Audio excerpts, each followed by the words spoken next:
सौंपने का कार्यक्रम किया जाएगा, जिसमें ये अपनी मांगों को लेकर धरातल पर उतरने वाली है। लगातार देखने को मिल रहा है कि उत्तर प्रदेश में जो आशा बहुएं हैं उनके द्वारा प्रयास किया जा रहा है कि सरकार की तरफ से इनकी मांगों को जल्द से जल्द सुना जाए और उनका हल भी किया जाए, क्योंकि आप भी जानते हैं कि जिस तरह से इस वक्त पर उत्तर प्रदेश सरकार लगातार तमाम विभागों के कर्मचारियों को सौगातें देते हुए नजर आ रही, तो वहीं पर जिस विभाग को यह युग है कि जिन कर्मचारियों को सरकार की तरफ से स्वास्थ्य विभाग की रीढ़ की हड्डी कहा जाता है, स्वास्थ्य विभाग की सबसे मजबूत और निचली इकाई कहा जाता है, उसी के लिए सरकार की तरफ से अभी तक कोई बड़ा कदम नहीं उठाया गया है। उत्तर प्रदेश की आशा बहुएं लंबे समय से मानदेय भुगतान को लेकर परेशान थी, लेकिन देखने को मिला है कि अब मानदेय भुगतान को लेकर तो अच्छी खबर निकलकर सामने आई है, लेकिन इनकी अन्य जो मांगे हैं उनको लेकर सरकार की तरफ से अभी तक कोई बड़ा कदम नहीं उठाया गया है। ना तो इनके मानदेय में बढ़ोतरी को लेकर अभी तक सरकार की तरफ से कुछ कहा गया और ना ही इन्हें राज्य कर्मचारी का दर्जा देने के लिए भी सरकार की तरफ से कुछ कहा गया, क्योंकि आपने भी देखा है कि लंबे समय से ये आशा बहुएं धरातल पर कार्य कर रही है। अपने कार्य के अलावा भी न जाने कितने कार्यभार ये करती है, लेकिन इसके बाद भी सरकार की तरफ से इनकी मांगों को नहीं सुना जाता है, जिस वजह से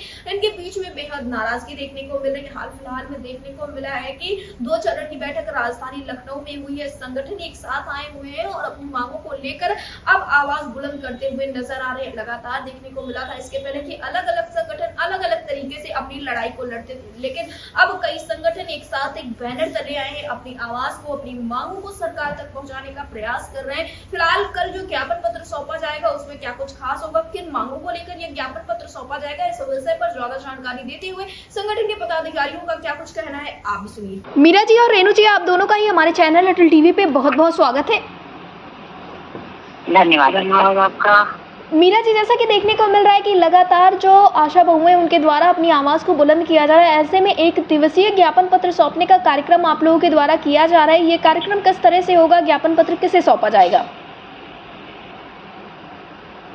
जी हाँ, 1 तारीख को हम के द्वारा जिलाधिकारी कार्यालय हर जिले से एक ज्ञापन पत्र सौंपा जाए जी, जिसमें हम लोगों ने धरने कार्यक्रम और कार्यक्रम गया था जी, उन दोनों कार्यक्रम रद्द करते जो प्रक्रिया स्टार्ट हो गई है जी, इसलिए इस कार्यक्रम को निरस्त करके के लिए समय सीमा देंगे, क्योंकि हम लोग की जो मानसिक लड़ाई है वो जारी रहेगी। जी रेणु जी, जैसा कि आपने बताया कि आप लोगों के द्वारा जो पहले से कार्यक्रम होने थे वो निरस्त किए गए हैं और कुछ प्रक्रियाएं शुरू हुई हैं, कौन सी प्रक्रियाएं शुरू की गई हैं?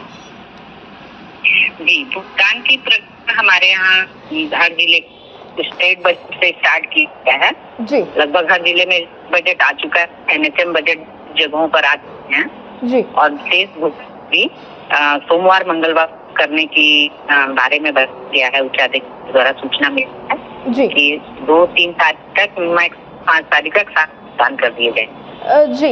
जिस तरह से मीरा जी लगातार देखने को मिल रहा है कि उत्तर प्रदेश सरकार के द्वारा तमाम बड़े दावे और वादे तो किए जा रहे हैं, लेकिन धरातल पर कुछ भी होता हुआ नजर नहीं आ रहा है, तो ऐसे में उत्तर प्रदेश सरकार से आपका क्या कुछ कहना है? देखिए, ये सही है। हाँ, बताए बहन। देखिए, हम उत्तर प्रदेश में सरकार ने तो कहा है कि हम आंशिक रूप से बढ़ाएंगे जी मानदेय को, लेकिन अभी तक उन्होंने कोई आधिकारिक घोषणा नहीं की जी। केवल बढ़ाने की बात कहे हैं कि अप्रैल से बढ़ेगा, अभी ऐसी कोई आधिकारिक सूचना नहीं प्राप्त है जी। और माननीय मुख्यमंत्री जी से हम आग्रह करते हैं जी पूर्ण तक वो हमारे निश्चित मानदेय की घोषणा करें जी। जो आशा बहनों का 18,000 से कम ना हो जी और संगिनी बहनों का 24,000 से कम ना हो जी। मीरा जी, जिस तरह से लगातार आप लोग कार्यरत हैं, उस हिसाब से लगातार ये भी देखने को मिला कि राज्य कर्मचारी के दर्जे को लेकर भी मांगे तेज की गई है, तो उसको लेकर आपका क्या कुछ कहना है? जी मैम, हम लोग राज्य कर्मचारी का दर्जा तो मांग रहे हैं और जब तक ये नहीं लागू करती है सरकार जी, तब तक हमको एक निश्चित मानदेय हम की घोषणा तो करें जी। और सरकार से हम ये भी लगातार मांग कर रहे हैं कि जो हमारी नियमावली 2006 में बनी हुई थी जी, उस नियमावली में परिवर्तन करे सरकार जी, क्योंकि तब जो है हमको हमारे कार्य कुछ और थे, बहुत कम थे जी। आज हमारे कार्यों को बहुत बढ़ा दिया गया है जी। हाँ, तो हमसे डाटा ऑपरेटर का काम लिया जा रहा है, सारे फीडिंग का काम हमसे करवाया जा रहा है जी। और इस तरह से हमारे काम इतने ज्यादा बढ़ा दिए गए हैं जिसका कोई जवाब नहीं जी। मूल रूप से मूल रूप से कहा जाए तो मधुली कि हम के ऊपर कार्य जिम्मेदारियां इतनी ज्यादा हो गई हैं जी कि हम अपने परिवार की आजीविका करने के लिए अन्य कार्य नहीं कर सकते। जी इसी कार्य में हम का पूरा समय आ जाता है।